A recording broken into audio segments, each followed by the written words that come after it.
Bonjour et bienvenue sur la chaîne YouTube C'est Tominos. Je suis Benoît, l'auteur du jeu de société, et aujourd'hui je vais vous parler de la mécanique du jeu. Donc voilà, pour démarrer une partie de C'est Tominos, bien chaque joueur, comme dans beaucoup de jeux de tuiles, va démarrer en piochant un certain nombre de tuiles. Donc en l'occurrence pour le C'est Tominos, c'est 7 setos et 2 minos. Donc ce qui donne ceci, et on a le jeu face à soi. Alors, pour l'explication, je vais faire les deux joueurs. D'accord? Donc, le premier joueur qui démarre, c'est celui qui a le plus grand minos. Étant donné qu'il y a 9 rosaces qui vont de 1 à 9, on va dire qu'il y a le 9, qu'il y a le 8, qu'il y a le 7, etc. Dans l'occurrence, qui a le 9, j'ai le 9, je le pose, et je prends un bonus de démarrage de 30 points, plus la valeur du minos. Ce qui est important de savoir, c'est qu'il faut toujours avoir 2 minos dans son jeu, puisque c'est avec eux, plus tard, vous verrez, qu'on va faire les bonus. Donc, je repioche un minos. Ensuite, le joueur suivant joue. Il peut jouer. Donc, il pose sa tuile et marque ses points, qui sont en fait la valeur de la tuile. C'est donc à moi de jouer. Je joue juste à côté, parce qu'effectivement, c'est une base de domino, donc il faut à chaque fois qu'il y ait une correspondance. Mais je pourrais aussi jouer en face. Voilà, comme ceci. C'est toujours bon. On est en domino et on ne fait pas défaut sur les côtés. Bon, en l'occurrence, je vais le poser là, c'est plus joli. Et ça peut permettre de faire des bonus plus tard. Puis, c'est au joueur suivant. Il peut jouer, il pose, il compte ses points, donc la valeur de la tuile. Puis c'est à moi. Donc, je vais jouer comme ça. Voilà, et je marque mes points. Ensuite, au joueur suivant, qui regarde son jeu, qui hésite, tout simplement parce qu'il ne peut pas jouer. Donc, quand on ne peut pas jouer, qu'est-ce qu'on fait? On pioche. On pioche une fois. Si la pioche est bonne, en l'occurrence, ce n'est pas le cas, donc je la range dans mon jeu. Et je repioche une deuxième fois. C'est 2 fois maximum. Et là, coup de peau, je tombe sur un Jox. Donc un Jox, c'est une valeur joker. Et en début de partie, c'est pas très intéressant de la poser, même si je pourrais le poser ici. Je préfère le garder pour plus tard, par stratégie. Donc je fais croire à l'adversaire que je ne peux pas jouer et je marque 0. Puis vient le joueur suivant. Donc moi-même, je pose un troisième seto. Et je compte mes points. Donc là, c'est important, puisqu'à partir du moment où il y a 3 setos, on peut commencer à poser un minos. C'est-à-dire de faire le premier bonus, la première base de bonus. Pour l'instant, c'est au joueur suivant, qui ne peut toujours pas jouer, donc je pioche. Ah, super, je peux jouer, donc je pose, et je marque mes points. C'est à moi de jouer. Ça tombe bien, j'ai le 7 minos, donc je peux faire un minos. Alors quand je pose le minos, ce qui est important, c'est de nommer le bonus. Donc là, je vais dire minos. Parce que si vous ne le dites pas, l'adversaire va dire que vous ne l'avez pas dit, vous allez perdre la moitié du bonus. Alors quand il y en a 3, c'est 30 points de bonus.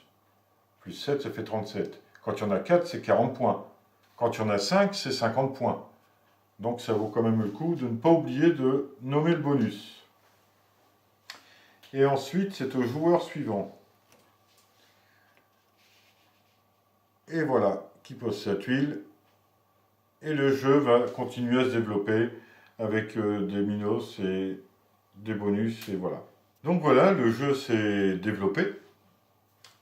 Et c'est très intéressant parce que là, on découvre effectivement que plusieurs rosaces sont en formation, qu'il y a un joueur qui est venu bloquer la rosace d'un autre joueur, tout simplement pour l'embêter, ou parce que ça l'arrangeait.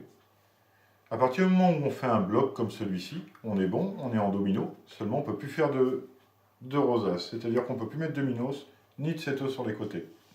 C'est terminé, donc il faudra reconstruire une rosace de 1 ailleurs si on souhaite mettre des 1. Voilà, donc là c'est à moi de jouer, et je vais vous montrer une mécanique sur la base d'un joker et d'un jox. Donc là, je vais faire Minos avec un joker. Comme c'est un joker, je peux rejouer. C'est même pas je peux, c'est je dois rejouer. Si je ne peux pas rejouer, je suis obligé de piocher. Là, en l'occurrence, ça tombe bien. Je fais Minos et je prends un bonus. Alors, je ne vous donne pas le détail des points, on fera une vidéo spécifique sur le sujet plus tard. Et comme je dois rejouer, je vais faire un échange, parce que les jokes et les jokers, on peut les remplacer à condition de reposer tout de suite. Et là, c'est le cas, je vais pouvoir le mettre ici. Ou j'aurais pu le mettre aussi ici. Ce qui est important, c'est qu'à chaque fois qu'on rebondit avec un jokes, on récupère la totalité des points qu'il y a dessus. Ce qui fait que ça fait un cumul de points qui peut être très important. Comme là, j'ai un bonus, ma tuile, plus la tuile du jokes. Et bien sûr, comme j'ai posé mon Minos, j'oublie pas de repiocher un Minos, pour tout le temps en avoir deux dans mon jeu. Donc maintenant, c'est au joueur adverse à jouer, et lui, opportunité pour lui, donc il l'a saisi. Comme les jokes et les jokers se remplacent, il remplace le joker en disant Minos, et comme il peut le reposer, il redira Minos. Et donc là, ça lui fera 30 plus 40, 70 points de bonus sur une action.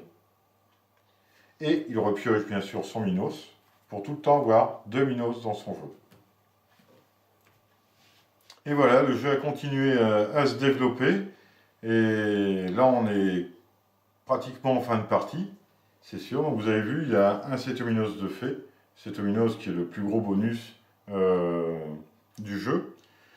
Ce que je vais vous montrer comme mécanique maintenant, c'est comment on peut se servir efficacement d'un joker, étant donné que quand on joue un joker, on doit rejouer.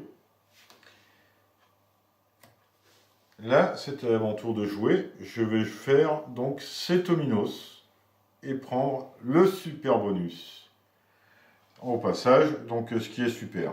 Et comme je dois rejouer et que j'ai un jeu où j'ai la chance d'avoir la pièce qui convient, eh bien je vais pouvoir remplacer, refaire Cétominos en prenant un deuxième bonus Cétominos, plus la valeur de ma tuile.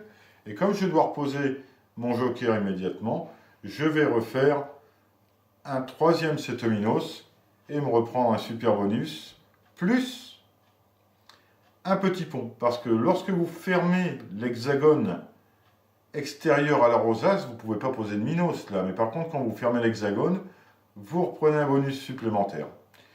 Et grâce à ces rebonds qu'on peut faire avec les jokers, on peut faire sur un coup 450, 500 points de bonus, ce qui peut exploser complètement tous les scores, même si on perd depuis le début de la partie.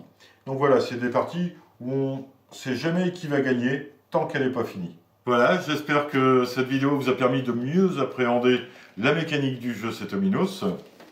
Donc maintenant, je vous invite à liker, à vous abonner, à partager, et aussi à laisser un commentaire. Et je vous dis à bientôt. Bon Cétominos!